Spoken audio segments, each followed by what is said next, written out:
This is episode 31 of Hardly Qualified, Breasts, Bigots and Bathrooms, for August 23rd, 2013.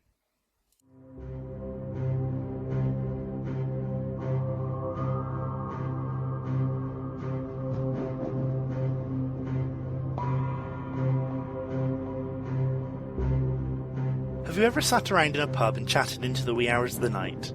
Ever considered the world in ways you've never before thought about, and then shared it with your friends? Welcome to Hardly Qualified, a weekly podcast recorded in Calgary, Alberta, where Will Connor and his friend Ducky get together to wax philosophical about whatever suits their fancy. With the occasional guest, they discuss society and culture, following random threads of thought wherever they may lead. So pull up a chair, grab a drink, and join the conversation, because you never know, you might be hardly qualified too. Let's get started. I don't know what. Great start. Welcome to Hardly Qualified. This is Will. I'm trying not to say that. No, welcome back. don't say welcome back. Just welcome to Hardly Qualified. Welcome to episode 30 of Hardly Qualified, you guys. It is episode 30, God, isn't it? Oh my lord. That's a lot. Who would have thunk it, eh? You know, when we first started this, I think we might be able to do this for a month or two, then we're going to run out of topics. Or just, we're gonna burn out and say, fuck it, I don't have time to spend 20 hours a week doing this anymore. Yeah. So you probably noticed that we're all stuck in chipmunk vision. Or audio sound. Vision. Vision. Have we got some video now? No, Wouldn't that be funny? It'd just be a picture like a hamster. running around in a little treadmill there. Or hamster wheel, I guess, is what Or they're called. clips down to YouTube. Yeah. There you We go. have our episode, well, some of our episodes up on YouTube already. We just, of course, don't have any video for it. No. Yeah. They're just, It's just the Hardly Qualified logo and then audio. Makes sense. because we need to be in all the places. We're in SoundCloud, we're on Facebook, we're in, on the Hardly Qualified website itself, we're at iTunes, we're on YouTube. I mean, Stitcher. no, I don't know what Stitcher is. I don't deal with that, so. Okay. That's all good. Yeah, no, it's great. I really like the SoundCloud app, actually. I like the ability to drop comments on in the middle. Of SoundCloud is lovely. I love SoundCloud. Yeah. It's a... So, and for anyone that's wondering, you can access that via either the SoundCloud app on your smartphone or www.hardlyqualified.ca, and it's right there in the episode listing. You don't need to install anything; it's just right there. Mhm. If you want to comment on something, you click and it automatically adds the. Do you need an comments. account to comment, or can it be anonymous? You do. You can create an anonymous account, or you can link it with your Google Plus or Facebook. Oh. I really don't like doing that. With them, No. create an anonymous account. Yeah, no, there's a lot of sort of things that want you to link with Facebook, and I'm just... Yeah. That makes NSA is reading everything anyway. That makes me really nervous, though. I don't like the idea, because, like, I like keeping Facebook isolated from everything else. Me too. Like, YouTube keeps trying to say, hey, how about we use your real name? No. Yeah, I get that too, and I'm like, no. How about we link you to Google Plus? Every fucking time I go to YouTube, it's always like big fucking window that you gotta click through 7 different things until you finally say, no, leave me a fuck alone. Yeah, Larry Page. If I wanted to change my fucking name, I would push the button on the account thing that says link to Facebook. Quit trying to monetize your users. What do you think you are? Mm. Business? Make your money through advertising like everybody else does, you nub. I feel the same. I mean, what the hell's the point of a stage name if I use my real name on YouTube? Yeah. Yeah. Well, even for Hardly Qualified, we have a non-actual real account that says Hardly Qualified. So. Anyway, I should do some introductions because not everyone's familiar with All the voices. all your voices, especially at Chipmunk. So, Remember to giggle a lot, because that will be extra funny. And there's so much to laugh about with this topic, so there you go. That's one of the things I love about being in Chipmunks, though, is because we do talk about very heady subjects quite often, and being all fast and squeaky and, like, you know, imagine us hamsters, it kind of takes a lot of the edge off, and it's hard to take us too seriously when we You're talk not like threatening. You're in no way threatening when you're squeaking like that. So. it's so true, isn't it? this. Yeah. So to the right, as always, is the duck. That's me. Ducky. Woo! Yay. And I'm on the left now because we're going to put our hosts in the middle just because when Ducky and I get in it, it gets kind of unbalanced. So. I'm on the left now, but that by no means, Means that you're a has anything lefty. to do with the political Not affiliation. politically. Maybe I'm a little more left than you are. Although I would say probably Ron Paul's a little more left than you are. Who? Me? You. No. Good, more laughing. And in the middle is returning our favorite artist and singer, Maia. Hello. Yarn. Yay. Isn't it yarn? Yarn? Yan. Yarn? It's alright. It doesn't matter, just pronounce it Who's however good, the fuck who's you good, want. who's good, They'll comment. At least I didn't say Jern this time. Yeah. It's good, it's all By good. the germ. And here's a little teaser. Maya has a new song for us again. It's like whenever she comes out, she's releasing music. That's really what's going on. Yeah, I'm only here for the advertising.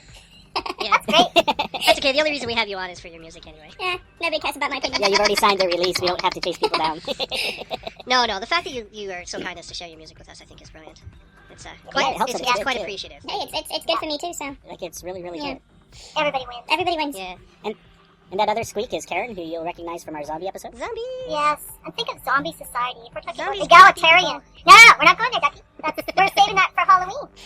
Do you know that is the most controversial episode we have ever done? I've heard so many people have said to me, either like in person or online or whatnot, oh, Karen's just wrong, she doesn't understand, she doesn't know what she's talking about. What do you mean so many people have said and other Karen's people are like just saying, wrong? Becky's wrong, he doesn't get it, so... Yeah. Yeah, I mean, we've I'm talked still about shocked that feminism, we've talked Karen's about like wrong. rights, we've talked about, Circumcision. pedophilia, hate, male, like everything, and no, people, what gets people riled up? Let's do zombies every time. I'd way rather talk about zombies. Zombies are good. We're for our Halloween episode, we're going to bring back the zombie debate. Yay. Good plan. Yay. We need to add in other undead, though, too. Like mummies. And No. skeletons. Vampires. No. There's enough. There's enough vampires already. No. All right, well, speaking of vampires, let's talk about feminism. Lovely. And this is going to sound so funny because chipmunks are so So, Ducky, you wanted to talk about VOWA. Well- VOWA, which is... Well, in specific, it refers to the Violence Against Women Act that was just reenacted in the United States. But in general, I kind of want to talk about the concept of what violence against women is and the whole opposition to violence against women and how it's inherently discriminatory. Okay. Because I mean, a lot of the arguments that we get into about feminism is you have some feminists who claim that feminism is about equality, but a lot of the actions that feminists take are directly bigoted. Right? It's not consistent with an ideology of gender neutrality or gender equality. Can I just say, Right. just before we get into this properly, can I just say something about the word feminism? Sure. Because the thing is, calling feminism an ideology is kind of like calling atheism a religion. It's not one ideology in any way. It's all these different ideologies that happen to have a couple of things in common. There are as many kinds of feminism as there are feminists. So saying that feminists think this or feminists do that can be very misleading. In my humble opinion. So, well, we know about first wave, second wave, third wave, fourth wave feminism. Are you saying that's even more diverse than that? Yeah, absolutely. Okay, well, that's settled then. That's what we call the not all feminists are like that argument. Yes. And it's inherently facetious, or not facetious. It's disingenuous, I think. Is this like the no true Scotsman? Yeah, it's a no true Scotsman fallacy. It's exactly what the not all feminists are like that. Because you may be a sex positive, you may be pro-choice feminist that has Maya and I agree on quite a few different things that could be qualified or called as a feminist position. But they're not feminist in my opinion because they are they're reasonable, right? They're not based on sexual bigotry or gender bigotry. That's the thing. And Feminism is not about gender bigotry. well, quite a bit of it is, and the feminism that informs a lot of our public policy is based on this gender bigotry, this idea that women are special, that they're better than men, that men are problematic, that's, we have this sort of, until I see a feminist organization arguing in favor of increasing female workplace deaths or combat deaths or increasing the homeless rate for women or increasing the criminal penalties for the same crimes for women as opposed to men, I can't take the claim that they're serious about equality, right? Because, feminists always bitch about that there's not enough representation of women in politics or in CEO boardrooms or that kind of thing, but the ratios of garbage men and coal miners and military soldiers and that kind of stuff, that ratio is perfectly okay. And see, that's the sort of inherent dichotomy that I just can't take feminism seriously for. They claim to be about equality, but they only seem to be worried about equality when it benefits women. If there's an inequality that benefits women, they're really happy to try to maintain that status quo. They'll fight. They'll argue to maintain it. When I hear an objection. Well, that's me, because I'm just going, no. I don't know who you're listening to or who you're consulting, because there are active feminists working towards getting more equitable treatment, for example, for fathers getting custody of their children. They recognize that the laws have not been fair to men. I see lots of feminists that advocate, doing something about the military, not having more female deaths, as you say, but fewer deaths, period, fewer male deaths. I just think we're not listening to the same things or reading the same things, because you can't just say all feminists do something. That would be like me saying all men do something, and I can't think of anything that all men do that all women don't do, like piss shit, etc. I don't understand. The whole ideology of feminism is based on that very concept that all men are this, all men No, are that. it isn't. It isn't One of at the all. You fundamentals- don't know one your of the history. You don't know your history. So I think at least I'm going to not sound angry because I'm in chipmunk voice. But people like you, and I don't mean men like you. Can you give me a breakdown of the history? Oh no, we don't have time. But we can. Just in a small way. Of course, it started out with wanting women not to be owned by fathers, owned by husbands, etc., and wanting to have equal opportunity in terms of education, equal opportunity to vote, those kinds of things. Later, it was all child care and stuff. Quit looking up things, people. I'm not looking up things. I'm looking in my brain, which is, dare I say, starting to be Scotch-addled.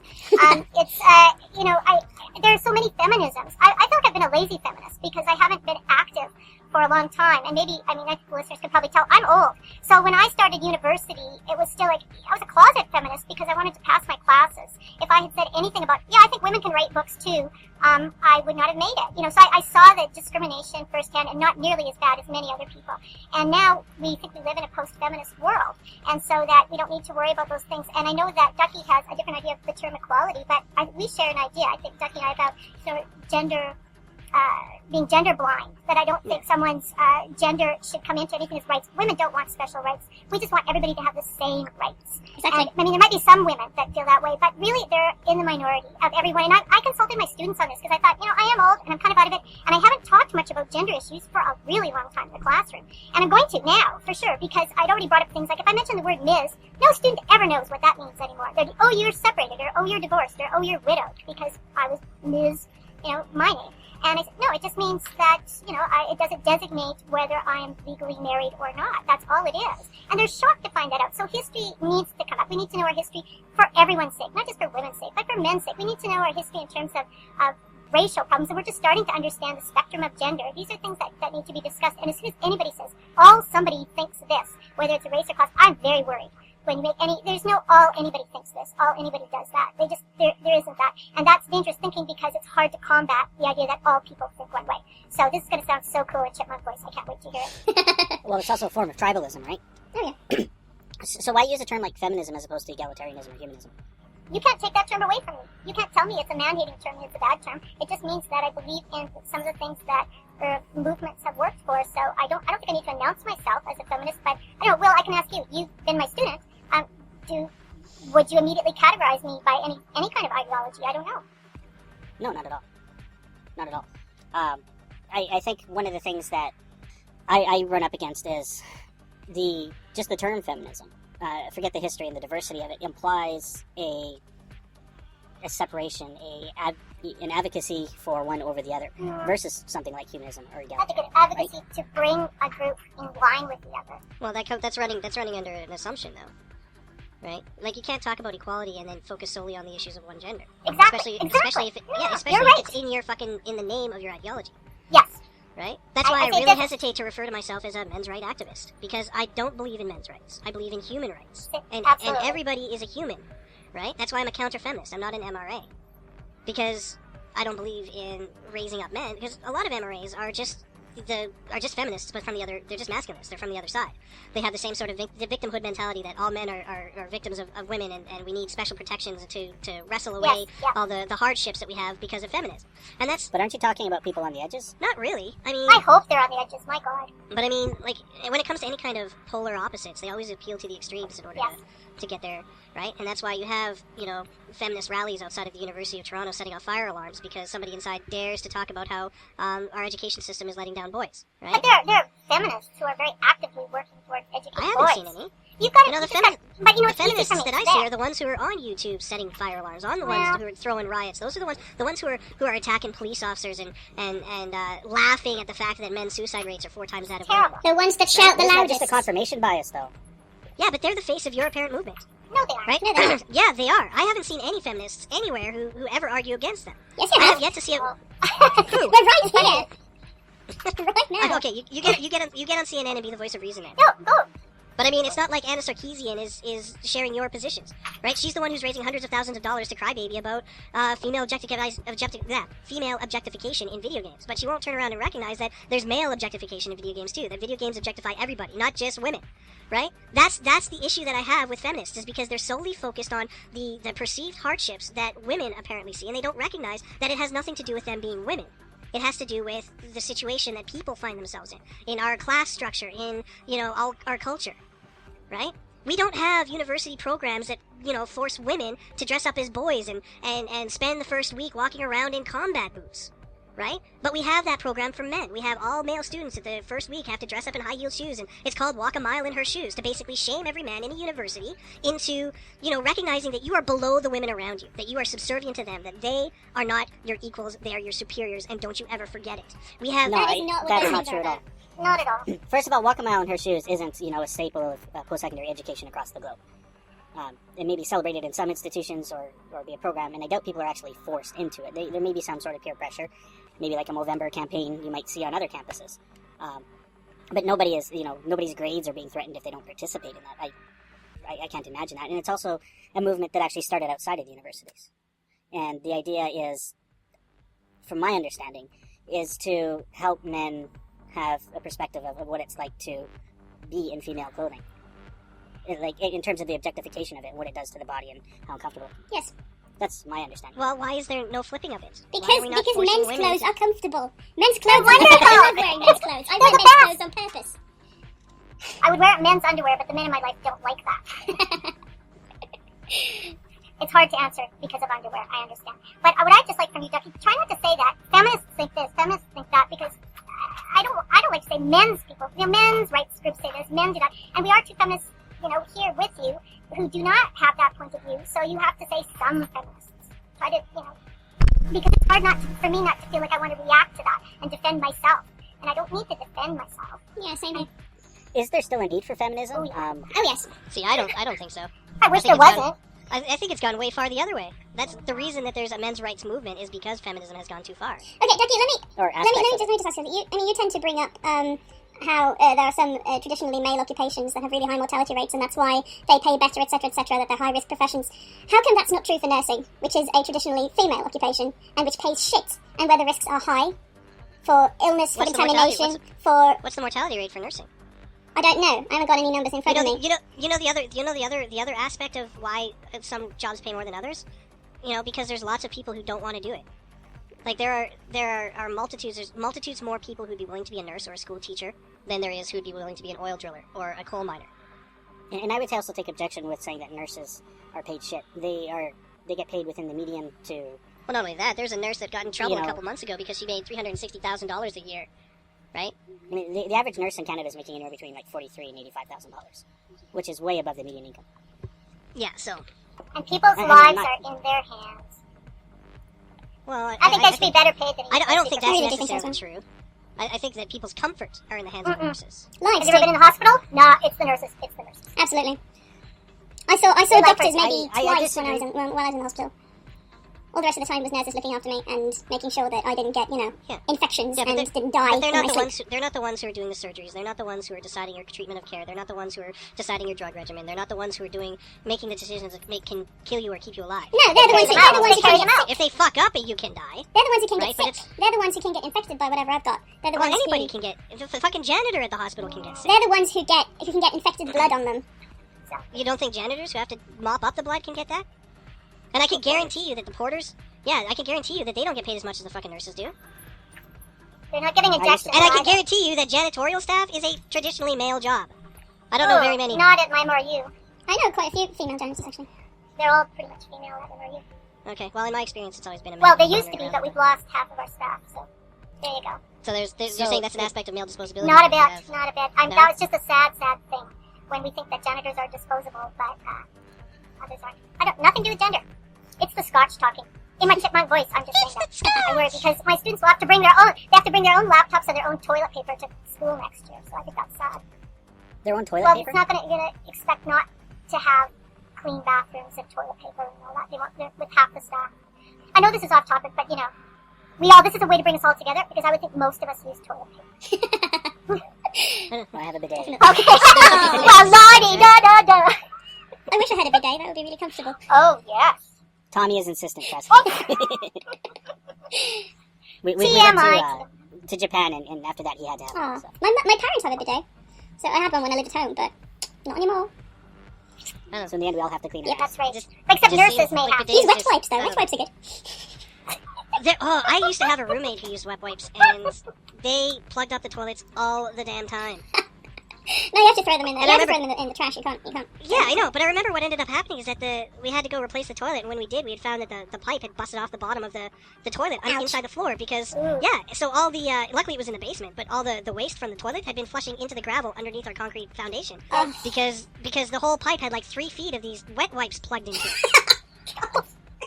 And I was just like, God, use toilet paper and then wash your fucking hands. Fucking hell. Yeah, that stuff's not designed to display. Anyway, we're like... Well, it depends. Is this a male roommate? Is this a man thing? No, this was a female roommate. No, it's just a bad roommate. Period. Right? It's got nothing to do with gender. I think she just needed to pick the right, because there are wipes that are there are toilet paper. Back on topic. This is not This Week in Toilet Paper.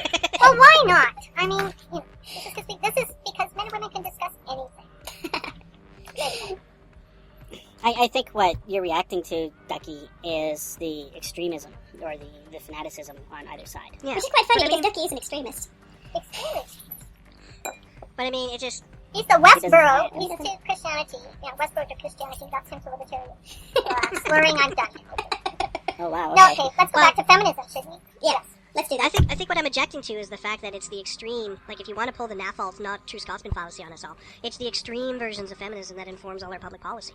And that's where a lot of this problem is coming from, because I don't know any people who honestly believe that women should be subservient to men. I don't know anyone dear. like that. I have met people like that. I wish I Okay. hadn't, but I have met people like that. Okay, but, you know... They've gone I- underground, most of them, except for Twitter and that. I think that it's like racism. You know, it's gone underground. People will not dare to say You do it anonymously, though. Or people do it anonymously. Okay, but then how do we end up with something like the Violence Against Women Act and not, a Violence Against Human Beings The Act? Violence Against Women Act is a perfect example of the kind of sexual bigotry that I'm talking about. It is a government issue, piece of legislation that basically says women are special, and they are a special class of citizen who deserves extra special protection, and that only women are deserving of protection against violence. And anybody who supports the violence against women or the abolition of violence against women, I can't help but feel like their opposition isn't to violence, it's to women being victims of violence. Right? And what's the Latin phrase? That there's that the inclusion of the explicit inclusion of one thing is the implicit exclusion of the other. Right? So if you're opposed to violence against women, right, that conditional of against women basically says that you're in favor of violence against men. That if you don't think that women, if you think that women are supposed to be held as immune to violence, like what other conclusion is there? I would agree about special classes, but I don't think it's implicit consent for the opposite. Well, it's not like why is it that we take such care to concern ourselves with violence against women? Statistically, women are like 1/5 as likely to be victims of crime or violence as a man is. And yet we take all of these legislative acts. We've got these campaigns. We've got fucking Patrick fucking Stewart walking around with a sign, okay, talking about how women need to be specially protected. Now, are women equal or are they special? Because you can't have it both ways. Okay, let me just... Right? So I think... I mean, I'm definitely opposed to violence against anyone. Well, yeah, so am I. But I think Well, I of course, haven't been paying attention to this Violence Against Women Act, so I don't know exactly what the legislation says. But I think when it comes to domestic violence, when it comes to domestic abuse, women are a lot more likely to be No, that is not true. That is not true. We've got statistics to prove that. Have you? At least in Canada. In Canada And the US. and the US. In Canada specifically, though, because I know the numbers for StatsCan. I don't know what it is worldwide or in the UK, but I've heard that specifically in the UK it's even further the other way. But men make up 52% of the victims of self-reported domestic violence. And that the vast majority, was it like 80% or 90% of all domestic violence, is reciprocal. It's two violent people beating on each other. And yet, our entire public policy is dictated on the concept that women are innocent victims, men are the aggressors, always, and that anytime the police have to get involved, the woman is the innocent victim who has to be protected, and the man is the one who is instantly thrown in prison. Is it possible that men are more likely to report... You said self-reported domestic violence, yes? Yes. Well, we can't do unreported. But is it likely, or is it possible that men are more likely to report domestic violence than women are because they are less afraid? I don't think so. That's dangerous territory, even if you were to concede that were true, and I wouldn't. Yeah. Because, I think that you can make the argument that there's enough cultural stigma to keep your mouth shut as a male. Yeah. If you're getting beat up by a woman, then you're a fucking pussy.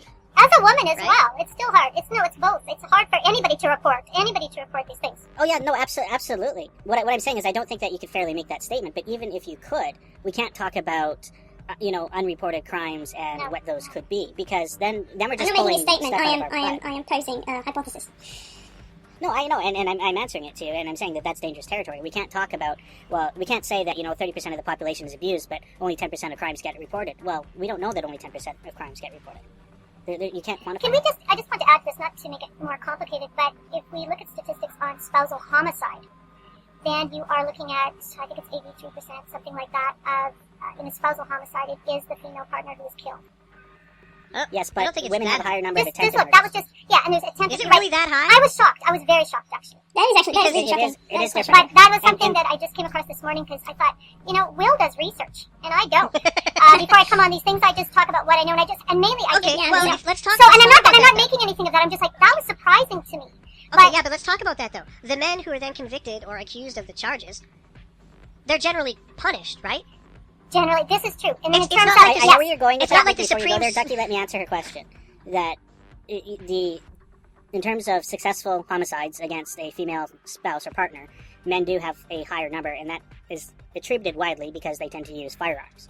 Women actually have a higher rating when it comes to attempted murders, and the weapon of choice is knives or poison, or poison. right? We just And I'm not saying that it's equal exactly, because even when you factor that in, men are still a little bit higher, but it's not as dramatic. and I think I don't that know the how other- helpful it is to look at stats anyway. Well, the thing that I think we're missing in this whole argument is that the idea of that this is all a gender thing, I think really misses the point. This has nothing to do with gender. It has nothing to do with men being violent or women being victims or women being sneaky and using poison and men being aggressive openly and using firearms. It's not a gender or issue, what the ratios are. right? It's an issue of people who don't know how to deal with their problems, right?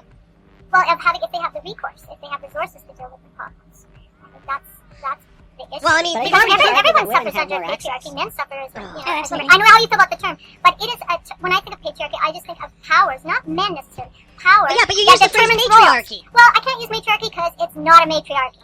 And Okay, when well, it's who not a educates our patriarchy, children? well, let's just look who's in power. Who raises our children? Who educates our children? Who's the vast majority of our single parents in this country?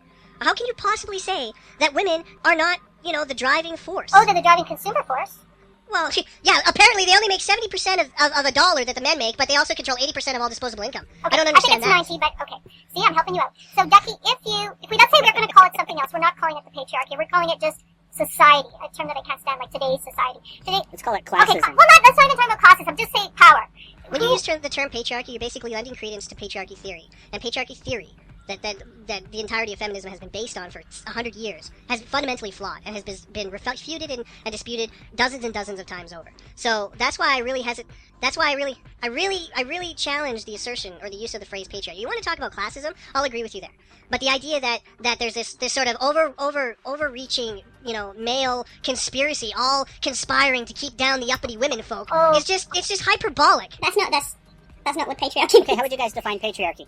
I'm going to just sidetrack this a little bit because I think that we'll go too far with patriarchy. But an example, because I see, so whatever force it is that is determining kinds of roles, part of the work I've done in the past is American cultural studies. And after the Second World War, Rockefeller gave a huge endowment to educate returning soldiers. But all I know is the part that he did really with literature. And he said, so we want them to study works by what? By white, male, at least middle class, preferably upper class Protestant authors only. And a kind of gatekeeping came in where previously writers, women writers, minority writers, women minority writers, working class writers were able to get their works published. They could not get anything through because this is there was enough money behind it to say this is the kind of models we want for young men returning from war. We want them to see strong individuals. We want all this, but we want almost a singular voice.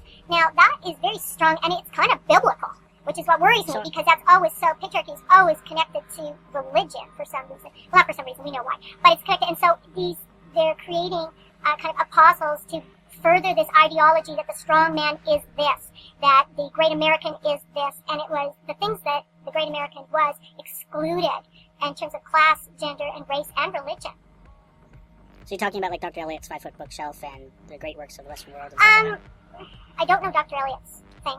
But the great books, the Harold Bloom's old the canon. They had huge amounts of money to develop these courses. So you get money, you're going to develop the courses that you want to, and it really had tremendous effect. You'll It seems develop so the courses tiny. that It your seems so patron will do for you. exactly. Well, it's not, so no, it's not because they want to. They were told. They were given. I think to me it was so prescriptive. I would not have enjoyed doing anything. But I don't need to worry about that because I wouldn't have been a professor. Because as a woman, I wouldn't have been allowed in many of those places. So.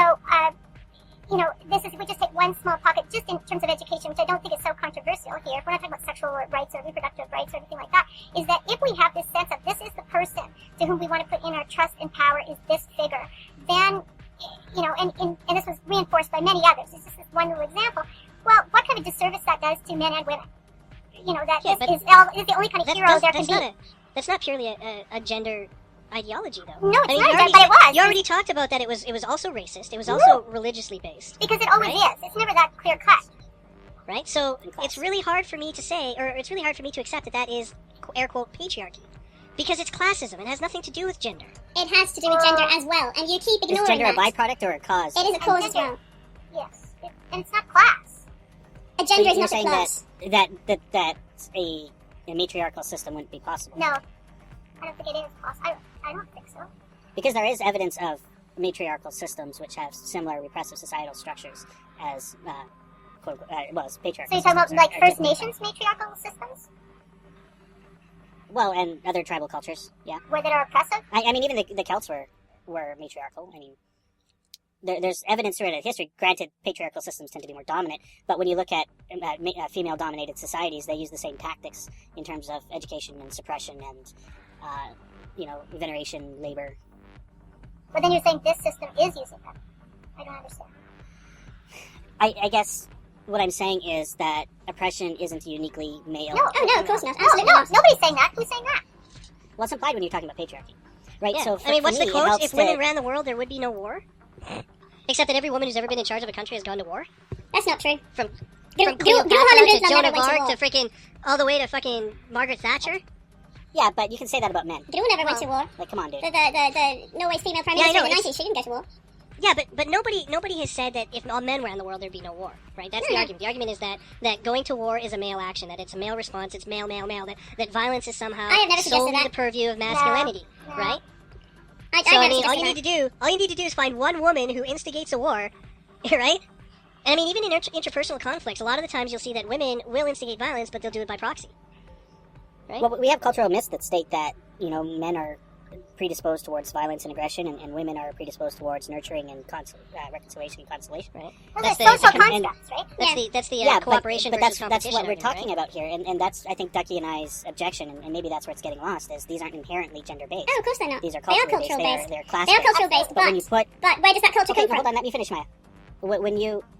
It comes from religion, it comes from classism, it comes from, people wanting to protect their And wealth. the religions that it comes from are inherently patriarchal. In our society. Christianity. In Western Well, okay, society. sure, for in our society, but all that means is we've been the most successful. That doesn't mean that it's unique to men. No, it didn't say it was unique And to men. so I'm just saying that that's where it comes from. here's my objection to the term patriarchy, is and why I think that it's maybe an inaccurate or less than optimal description than, say, classism, is because when guys are hearing this, when boys are hearing this, there's this messaging that you are inherently oppressive That has to stop. Yeah, that's as not part right. of your gender identity. And there's What do men you mean? No, working no. towards stopping that, right? Jackson absolutely. Katz and people like that. And you know what? We've had women on the podcast as well who take the same view. I mean, as Ducky and I do. So, but what I'm saying is, I mean, you can say yes, there's a mix of genders in either movement. My point is when I hear patriarchy, when I hear things like rape culture, I automatically hear a condemnation of my gender, and I don't think that's fair or accurate. Right. I mean, have you ever heard the phrase "men can stop rape"? Yes. Heard it. So So can women. So can absolutely, women. No, So can they people. could try. Right. That no, women can stop raping people Yeah. too. But can they stop being raped? Well, men, yeah, but you're talking about victims No, no, versus no. offenders, Yeah, right? no, so no, but you know your what I'm saying? Like assumption is women, automatically yes, that women women should are. not be able to rape anyone either. No one should be able to rape anyone, and that's why it's so frightening. And that's why the whole Twitter thing is upsetting, because I thought we're still people are saying Yeah. this, that if a woman Except- says something, I'm going to rape you, Okay, what is the Twitter thing? Well, I'm it's just not about the familiar bank. with this. The short version is that they were taking off the only female besides the queen. She's not really a woman; she's a figurehead. Is that, no, I mean she's not considered. No, I she's know kind what of you gender mean. neutral. She's gender neutral. Is that they took Elizabeth Fry off the banknote, and I did not know about this. I wasn't following this at all. I'm the laziest feminist. I'll say that. So everybody can hear this. That I'll stop being so lazy, and I've been concentrating on other things, and I didn't realize what was happening to my term. But So this is UK. this is currency. UK, yeah. And I mean, and so she's a journalist, and she has the women's room, this kind of thing. And she's not, I would not say she's radical in any way. I can't give her first name now, Kierdo Perez, who campaigned we should have a woman on a banknote. And actually, most people supported it, and it wasn't a women support this, men support this. Most people support, yeah, we should have a woman on there. There wasn't very much controversy at all, and Jane Austen went on the banknote. I mean, not at the time. And as soon as it became on the banknote, she got death threats, rape threats. Other women said, hey, wait a Do you minute. recognize the inherent sexual bigotry in that, though? Well, I don't, I mean, it's You're looking at the only qualification for somebody to go on the banknote is that they have a vagina. not at all. They don't They have- had to represent, right? and they had to represent English it's- culture. Sorry, I didn't make that it's- clear. Banknote It's, had well, to be no, an you said we important need to have a woman on no, the no, banknote. need to have an No, important what we need to woman. have are people of quality and worth on the banknote. Exactly. And shouldn't, Right? can there be no So the woman? whole argument, no, I'm not saying there can't be a woman, but the whole argument that we need to have a woman is basically saying it doesn't matter. No, that's, All I'm those sorry, other that's not qualifications what are it says. irrelevant. I You need to have Yeah, the I apologize. I'm primary- being reductive. When I said a primary- woman, that was me making the argument very reductive. I apologize. They wanted very specific women. They wanted to show that we have important women here as well. And diversity. They wanted diversity, and I apologize. I made that a reductive thing, and I won't sound so upset in chipmunk voice, so that'll be great too. Because I'm being reductive. I'm being The whole reductive. we need more women is just basically that whole argument, though. It's that the most important characteristic is your sex. It's not your accomplishments. It's not. Okay, Ducky, she can see. And this is 1956 or something. This is what I mean. This is the same thing. I guess that's what makes me feel like crying. Is that why has there been no change in how we respond to one another in 40, 50, 60 years? And I've been around long enough to know that. This makes me very sad. But again, chipmunk voice will fix everything. What I wanted to just talk about the Twitter thing is that there's been all kinds of trolling on Twitter against men, women, anybody, right? Everybody's been attacked. But why is this rape thing? But what does this rape thing have to come along? And I'm going to come to your house and I'm going to rape you at 9 p.m. And this is a picture of me in a mask and I'm going to rape you. And several people. And so when other women said, hey, you can't talk to her like that, they're like, okay, then we'll rape you too. And they talked about getting on the rape train to rape this woman. And, people will think of it as a joke because sadly, people have often joked about, all she needs is a good screw. Well, everybody needs a good screw. Come on. I mean, that's not even, who doesn't need a good screw? We all do.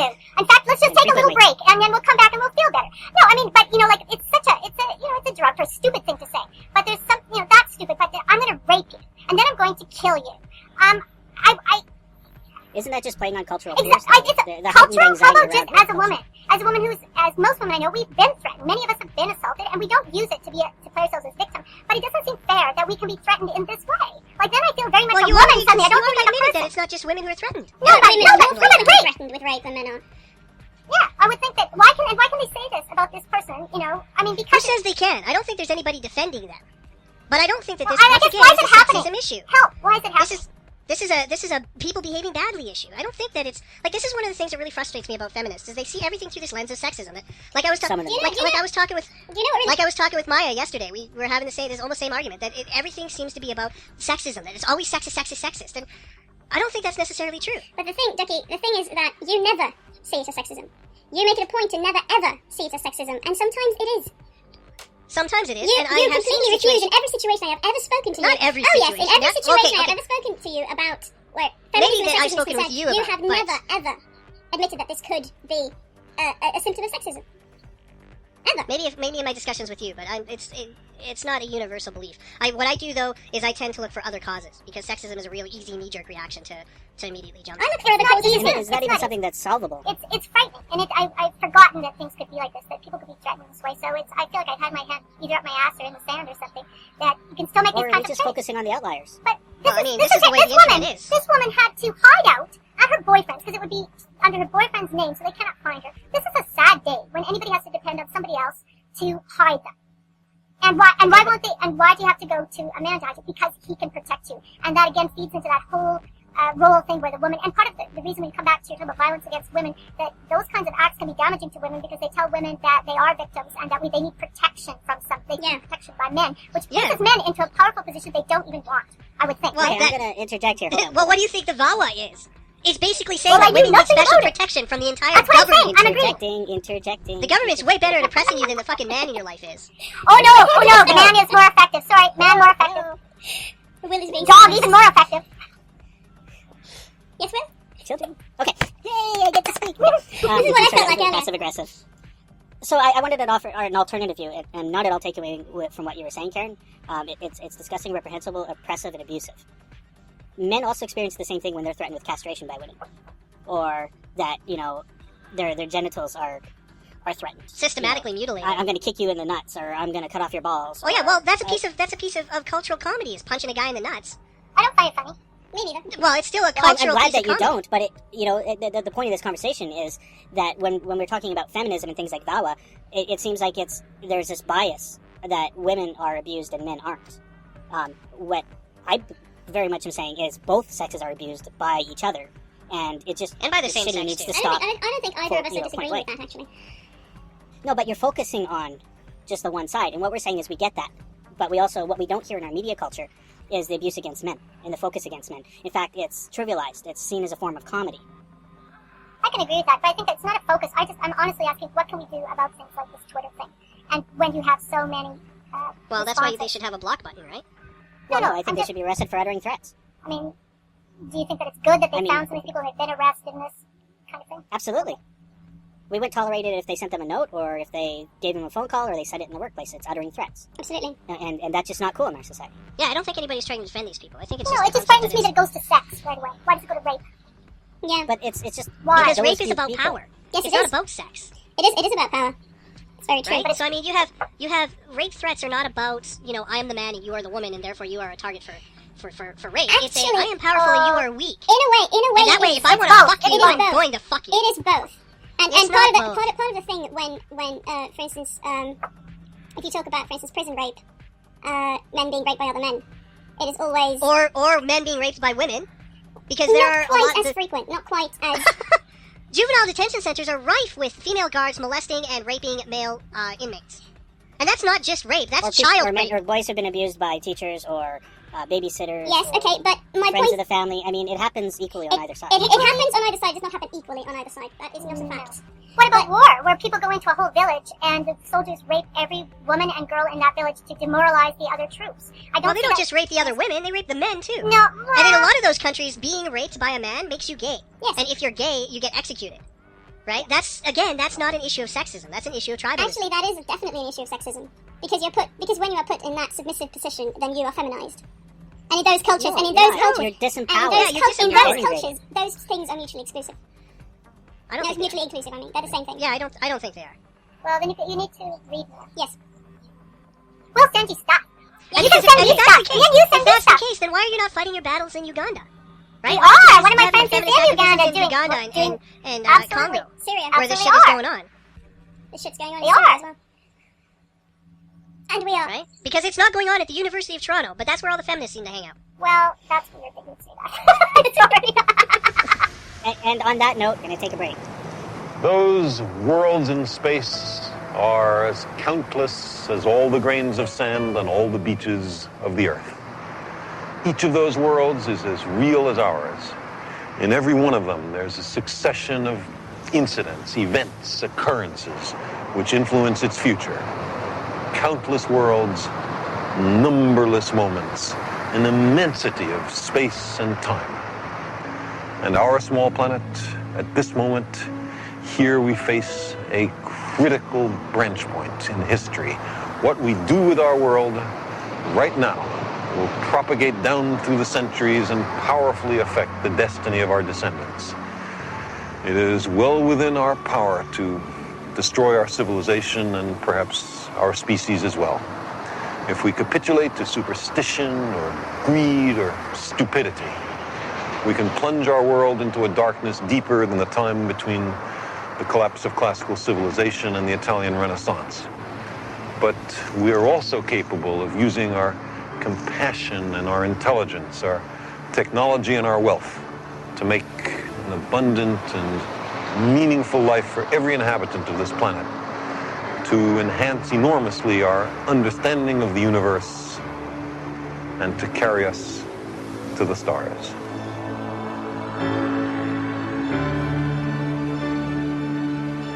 Can we talk about glass elevators? I don't know what glass elevator is. I don't know what you mean by the glass See, elevator. that just makes me think of Charlie and the Chocolate Factory, so I have no idea what you're talking about.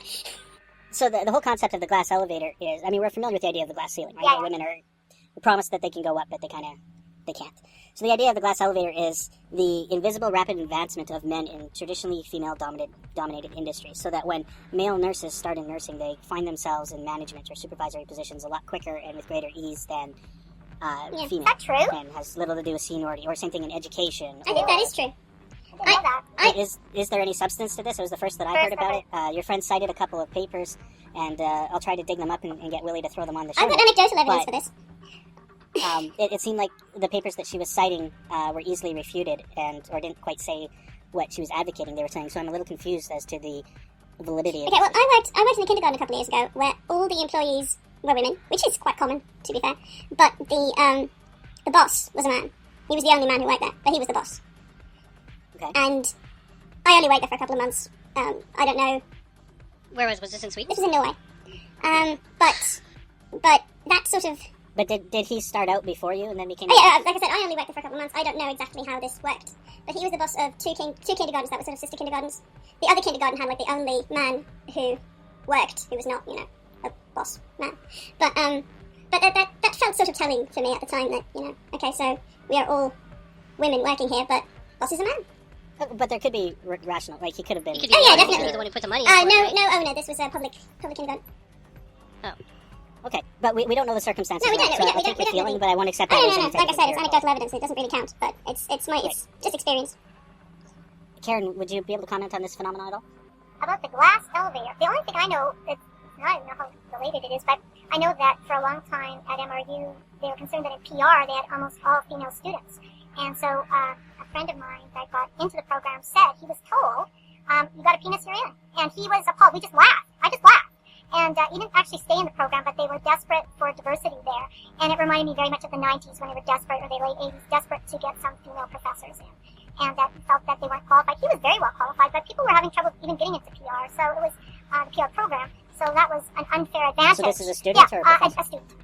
So in terms, it would be, the stories I would have would be old. So you're talking about what's happening right now. So this is certainly the stories from the 70s and the 80s were that you're not perceived as the breadwinner, even if you are. And so we need to give this management position to a man. So that my is, mom I don't faced see that that same now. kind of thing. Yeah. My mom faced that same kind of thing where she was asked up for promotion after promotion because she was the wife. Yeah. She had a husband who was working already. Yeah. And that the culture at the time was that the man is the one who's in charge of the household. He's the one who's responsible and obligated to pay for everything. So we need to make sure that they have available jobs. We can't, give these good jobs to the women who are just going to go dye their hair with the money. Right? That was sort of the attitude. Well, it was the attitude. And Even if they were the breadwinner. It didn't matter. Not that I think that, but I I mean, at hope the time that that wasn't as stopped. common as it is It now. wasn't fair, but there is some sort of No, justice. There's a justification. Sorry, no, there wasn't justification in the cases that I saw where those were people that Okay. were not supported necessarily by their husbands, so they weren't going off to the beauty parlor with the extra but money. the vast They were majority- paying for the their vast- kids' education, things like that. Yeah, the vast majority of families at that time were men went out to work and women were.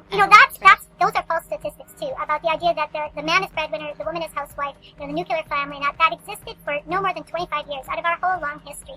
But it's something that has been picked as kind of an ideal and unfairly I don't think pushed it's on an men ideal. and women. No, but it had been. I know you don't, but I'm just saying that we think of it as this huge, and that happened for generations and generations. It No, actually it didn't. never It was happened a for tiny generations little either. time. But it Tiny was little mostly for the post-war years. Yes, Probably exactly, from post-war years. 1940 to probably 1985, 1990. Yeah, it was or somewhere. post-year. Yeah, it was a generation. You're right. Right? Yep. I've Yep. actually But I got mean, another that's example. the sort of mentality that has. Anyway, there's something else I wanted to mention that.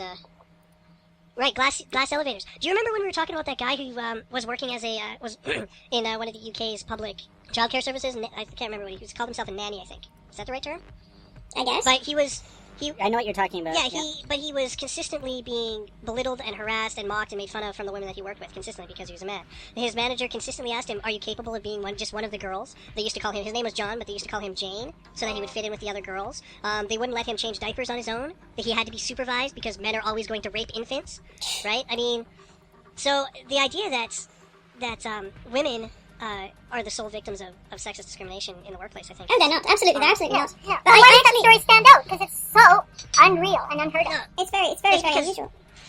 He's one of the few men who've spoken out about it, though, right? I mean, not only right off the bat in those sorts of professions, there's already an anti-male bias, right? I mean, at least in Canada, I know for a fact that preschool teachers and elementary school teachers are overwhelmingly women.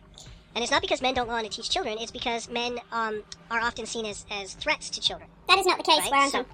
That's all. Well, I didn't say it was. I don't know what it's like where you're from, right? But I know that there are stories and ideas and situations in which there's this sort of we don't want our teachers, our elementary school teachers, to be male because we don't want them to be chasing after our little kids. I actually have another example of the glass elevator thing.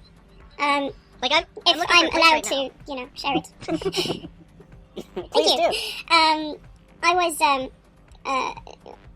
I worked in kindergarten a couple of years ago, and I started at the same time as this guy. He had the same position that I had, and I had experience and he did not. He was offered a full-time position and I wasn't. Well, I've been in that situation. I work at where I work right now. My boss is a woman. The women who have started after me have been promoted in front of me and are being paid more than I have. Oh, all the other employees in that kindergarten Right. were women, so that's why they picked him. I mean, it was affirmative action basically. But yeah. I'm not a big fan of Affirmative action. Well, if you're the only guy, Ducky, then you should get some special perks. No, nobody should get special. Now you pissed him off. And I'm not the Can only I talk about toilets? But I mean, I don't know. It just No, Sorry? this is back to toilet paper and toilets. No, I just wanted to say, this has to do with the treatment of men and women, and this is not to make a feminist point of view, it's just an observation. So this is when I was teaching at UC a few years ago, and I was teaching engineers.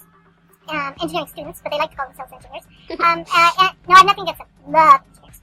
Hear that, people? Love engineers. My brother's became So, an engineer. okay, so anyway, they were doing reports, and one of them said, can we do a report? This is a group that was made up of both men and women. Can we do a report on toilets? And I said, yes, because I want something different. And they were talking about how in the engineering building of the U of C campus, there were very few facilities for women. In fact, what they had done is they had changed some of the broom closets into toilets, which is not good because the doors had big gaps. So they said you could be sitting in the toilet and watch people walk by in the hallway. So you didn't feel it was very private. And so the women said, what we do? We go over to this building and go to the bathroom because, the lineups, there's only 2 small toilets and there's all these other, I can't remember how many bathrooms there were for men. And so they compared it to education, where there was the same percentage of male students, the ratio of male to female students in reverse. And there were equal numbers of bathrooms for men and women in the education building. And they wanted to find out why. And actually the powers that be in engineering want to suppress the report. Well, the solution to that. This is like this. I know you want a unit. You want the unibathroom. But I will say one thing. I mean, why that is we the are government I'll tell you demanding why. bathrooms I'll tell you all why. the time? It has to do with Some men demand their own bathrooms too. Yeah, they do. But women do not have the capabilities that men do. I will say one thing that I think women are very weak at. They cannot peel paint with the stink of their shit, and men can. That is a fucking lie. Actually, I have to call you that. That's not true. No, but they could. No, but I'm just in a general way. And men are proud. Well, the men, maybe That it's only the doesn't men in my change. life. It's the men in my life who are quite proud of this. That no one can enter the bathroom after they've been in there, and that seriously, it's coming off the walls. It cannot take it. And so I don't want to be in the same room as that. So if we could have a shit room and a piss room, I'm all for it. And it doesn't have to be gender. It can be gender. Oh my God, my students will listen to this, right? Yes, I am saying that, people. I'm saying a shit room and a piss room. I want them separate. Can we just not have better ventilation in our bathrooms? Yeah. I think sounds like a better design eating issue habits. to me. No, it's a better eating habits. I think that it's something. It's what people eat, right? So I don't know why that is. I think it's really unfair that I can't use a urinal. Oh, yeah, that's true. Is that okay? Speaking of urinals, what the fuck is this shit about Sweden banning urinals? And that there's new legislation saying that men must sit on the toilet in order to take a piss. I don't know, but it is, from what I've understood, it's much healthier to sit down when you piss because you get to empty your bladder more thoroughly. That doesn't matter. It's an issue of freedom. Oh, absolutely. I don't know. Who is the government to tell me how I am to evacuate my bladder? Oh, but sweetie, Sweden is a fucking police state. I lived there for a year. I couldn't buy a movie ticket online without a social security number. Are you serious? Yeah. So it's not the bastion of Oh, freedom. no, No, of course not. You can't go there. Socialism! Damn. There are lots of things in Sweden that are really, really good, but, yeah. But Norway's Oh, better. yeah. Infinitely. Not in everything, actually. There are a few things in Sweden that are better than they are in Norway, but as a general rule, yeah. Well, So where did this come out? Let's I want to know leave why the urinals. No, we can't leave the toilet thing. Why are urinals banned? I have no idea. Because it's discriminatory against women. No, it's because maybe people are looking at each other's, No, that's the fucking legislation. That government facilities cannot be equipped with urinals because women can't use them. And that urinals are inherently discriminatory against women. They are. And yet in the exact... speaking out against feminism in Sweden is illegal, Yeah, too, except so. that right now, there's fucking laws that say you can't criticize feminism because that's hate speech. It's against the law. If you ever want to find out who it is who runs our society, just look at who is immune to criticism. You can speak out against feminists in this country. You do it every week. Yeah, you do it constantly. No, people do it all the time. I have to take objection with that. We No, I'm have teasing, I'm been teasing. very consistent since we banned the F Yes, word. you have. You've been That awesome. we've avoided the topic. No, I don't think you can criticize anything you want to, but it's when you criticizing someone for their race or gender or whatever, that's different. You can criticize for beliefs forever. Absolutely. Yeah. Well, good. Well, in the conversation, quickly, while I have a chance, let's talk about Amanda Palmer's Oh, breasts. yes, let's talk about Amanda Palmer's breasts. So, I know, Maya, you're a huge fan of Amanda Palmer, and you know what? I gotta partied say, with her I a am couple of too. weeks ago. It was amazing. So lucky. So It was so Yeah, amazing. I'm a fan of her as a person. Like I said this What a before. wonderful woman. She's a delight. She is but wonderful. I can't stand her music. I don't know, Coin Operated Boys. Coin Operated Boy is a We're- really good song. We're trying to get permission to air that, so maybe that'll come up in a later Ooh. episode. But, Talk to her directly. well, you know, according to her TED Talk, we can just rip off whatever she wants if she doesn't care anyway. As long But as we I'm a just big say fan this of is- asking the artist. Yeah, no, talk to her That's about great. it because I don't think the record company that they were for has the license for it anymore. So actually, didn't they go bankrupt? I think they did. So talk to her on Twitter or something, and she'll give you permission probably.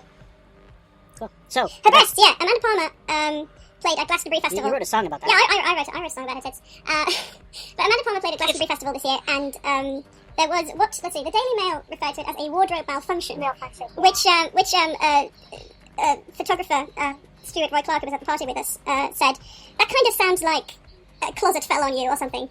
That is a really stupid word. But yeah, no, she was performing and her breast kind of fell out of her bra. And the Daily Mail, knowing absolutely nothing about Amanda Palmer, wrote an entire piece on this and thought that it was big news.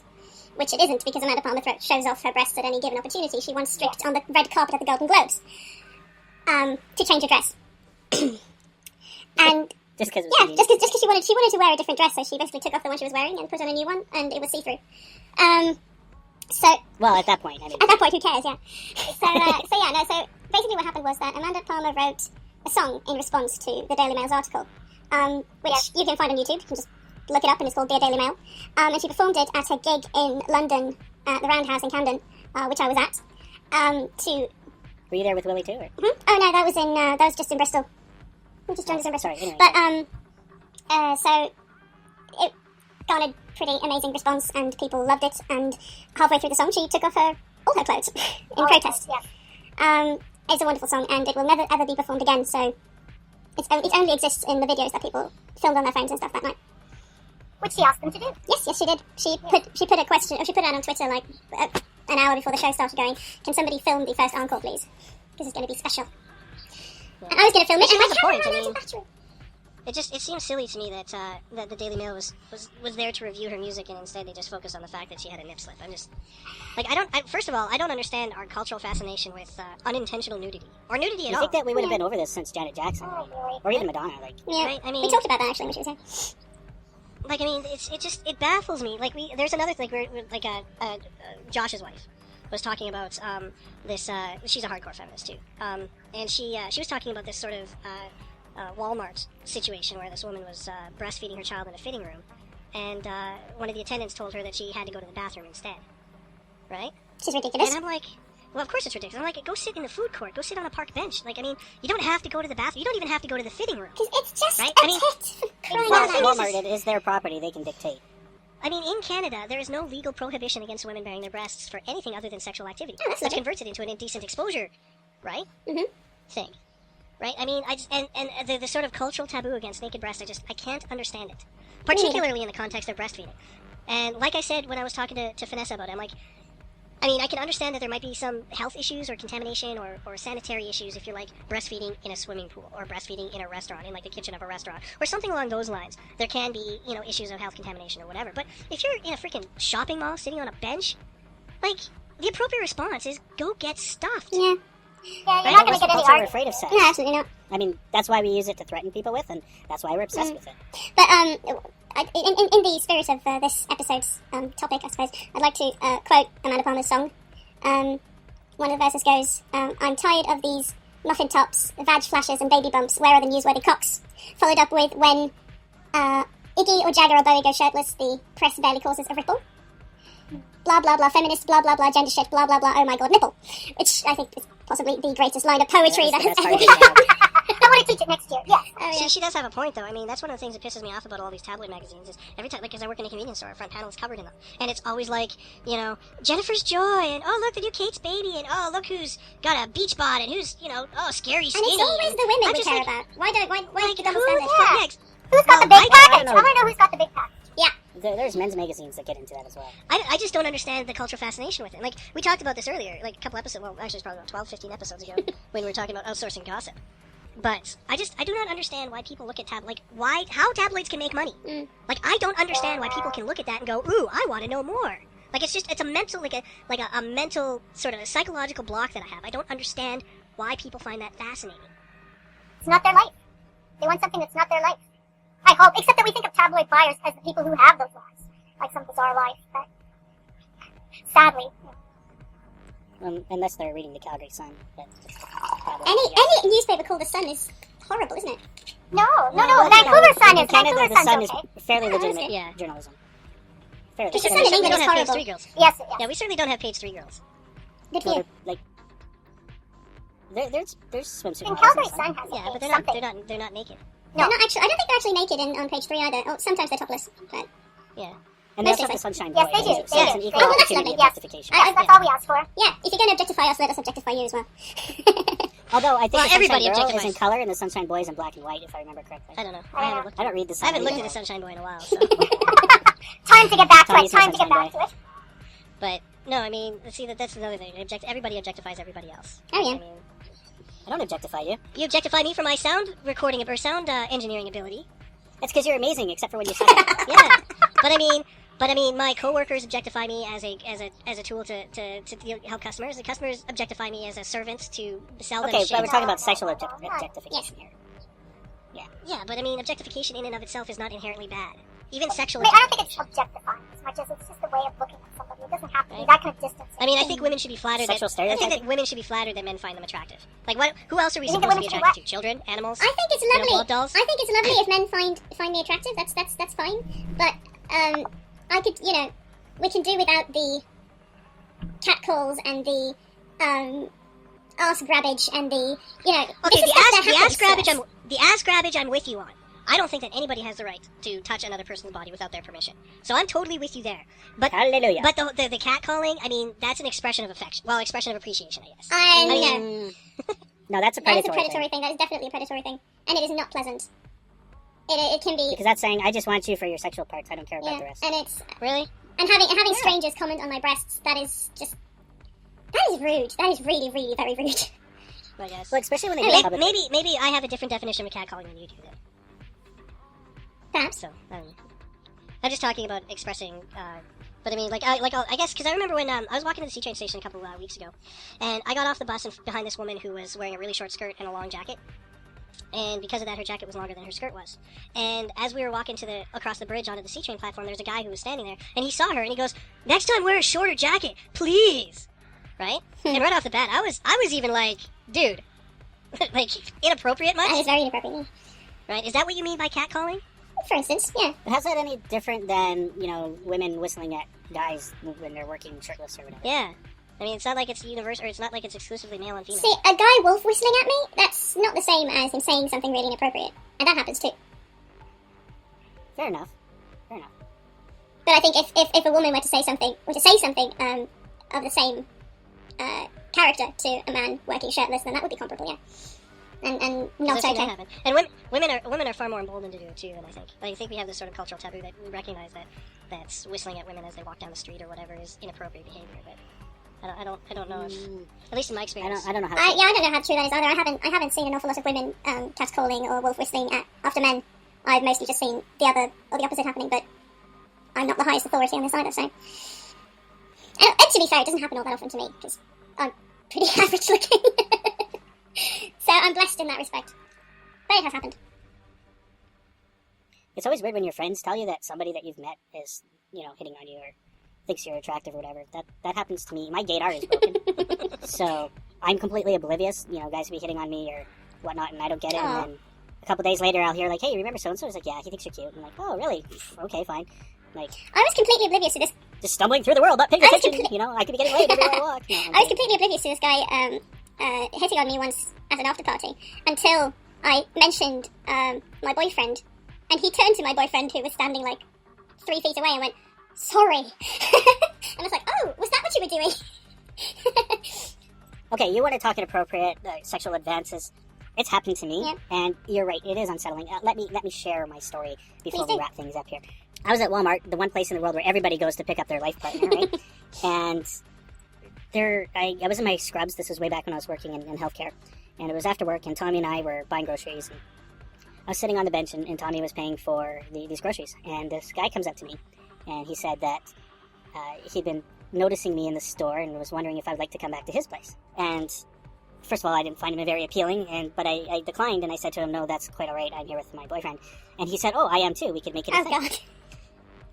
And I'm like, "Well, no, I'd really rather not, We're pretty intimate, and we don't really have room at our place, and that's just kind of not what I want to do." And he's like, "Well, we can always go back to my place. My wife won't be home for a couple of hours." And I'm like, "Okay, this is like getting really creepy, and I need to get out of here." So I left. And a couple weeks later, we were back at Walmart buying groceries again. And he came up, and we were in the dairy aisle, and he's like, "Hey, how's it going?" I'm like, "Good." And he's like, "Have you reconsidered?" And I'm like, "Yes." Because I've never bought groceries at Walmart ever again. Completely avoided that. It's just really uncomfortable when people do that. It really is. Anyway. So yes. I think we've officially run out of things to talk about. Well, I'm a pretty hideous-looking guy, so I don't get hit on very much at all. So, But you're lovable. Yes, you are. Well, I detect a lull in conversation, so let's wrap it up here. Karen says goodbye. Her internet connection quit before we did, Aw. so Is that what happened? she can't get back on. She's texting me right now, but That's too bad. unfortunately. So thank you very much for coming out, Karen, and talking with us again. And we'll In Chipmunk see you in a couple of Television. episodes. Her what, sorry? In Chipmunko-vision. Chipmunko-vision. Chipmunko Just close your eyes and you can envision us. audio Yeah. something. Chipmunko sound. Chipmunko sound. Auditory hyper something or another. Yeah. Hibernation? No. Okay, anyway. So, Maia is coming to release a song, I guess. Symptom, it's called. Can you tell us about Symptom and what inspired it? What's it about? Symptom. I wrote this song last year, and originally I wrote it because I cut my hair, which sounds really stupid, but then it kind of became more deeply about mental problems. I'm probably going to. I haven't released it anywhere else yet, so this will be its debut, and I'll probably be releasing it together with another song called Neurosis. So you've got Neurosis and Symptom in there, so since they've got the same theme and everything. Sure. Well, we'll air that on maybe another episode. Yeah, that'd be cool. I haven't recorded Neurosis yet, so. Oh well, there I'm you working go. on it. We're not jumping the gun. Well, I tweeted Maya a couple days ago, and I'm like, hey, I need to release this, and she's like, yeah, I guess I could do it. Yeah, this is actually a recording that I made a couple of months ago. This was recorded in a professional sound studio as opposed to my, little music room, for once. And it was recorded in the studio of a friend of mine in Gothenburg, folk singer, singer-songwriter called Dan Victor, in his studio Nacksving. And it was recorded at about 3 a.m. So I was quite tired when this was made, as was he. But it turned out to be a pretty good recording, I think, so. Well, it sounds great, and thank you for sharing it with us and the hardly qualified nation. Yeah. That actually sounds like it would be like a nation. A hardly qualified. We're a nation of slackers, you know? A nation of people who aren't really qualified to do anything.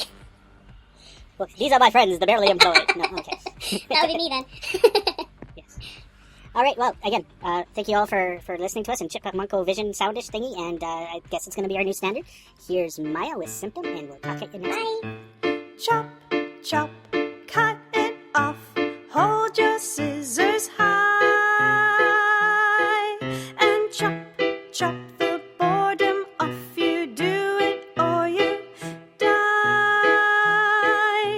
Shave your head or you're dead. Just don't cry if you want to fly. Break your fall, away you crawl. You know it's just a symptom. Free your mind or you'll go blind.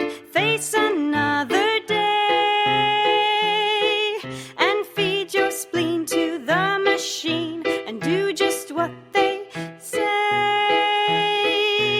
Paper boat, off you float. Close your eyes, swat the flies. Spill your guts, eyes tied shut. You know it's just a symptom. It's so easy, it's so simple, you see. Just be what you ought to be. Chop it all off, lobotomy. You do it or you die.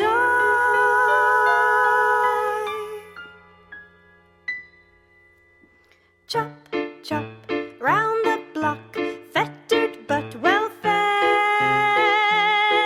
And chop, chop, on the block, try not to lose your head. Bake a cake, flip the steak, wave goodbye, eat the lie. Out of luck, give a fuck, you know it's just a symptom. It's easy, it's so simple, you see. Just be what you ought to be. Chop it all off, lobotomy. You do it or you die.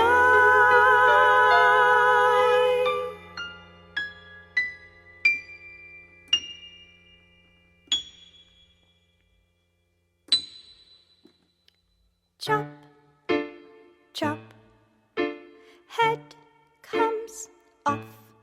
Don't want one anyway. And chop, chop, head comes off. Regurgitate the day. Kill the calf, start to laugh. Bit insane in your brain. Wake up now, eat the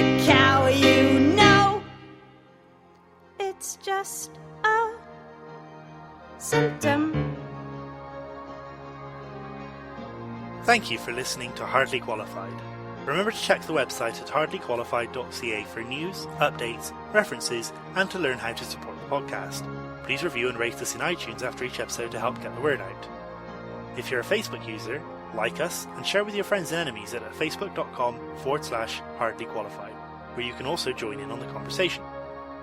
A special thanks to the artists who have donated music to the podcast. We greatly appreciate your work. As always, artists may be found in each episode's reference section. Again, thanks for listening, and remember, knowledge starts with questions. Don't fear them. We'll see you next week.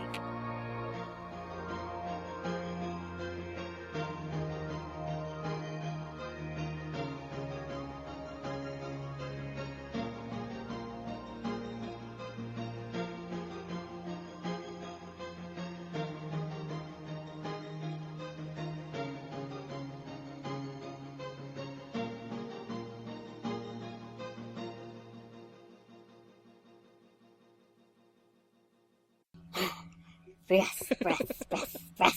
Oh, the scotch helps, let me tell you. Okay. I personally think you should use the Benny Hill music just because that would be Oh, that would be awesome! That would so fit in with the chipmunk thing.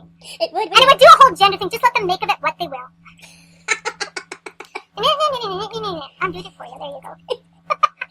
Yeah, but after an hour, I don't know, that make it... No, because it's already probably irritating in chipmunk voice.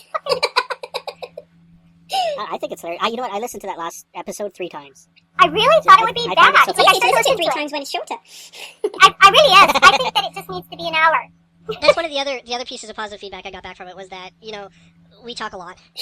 And that we tend to wear our listener out by about the hour mark. Yes. And that last half an hour is quite the slog to make it through. So shortening it to less than an hour because of Chipmunks is great. We're reaching that last half hour now, I think. Yeah, Well, no, there's editing, Oh, so yeah. we overshoot. All right. we usually go for about a minute 45, or an hour 45. Good. A minute 45 would not really... I have more to say.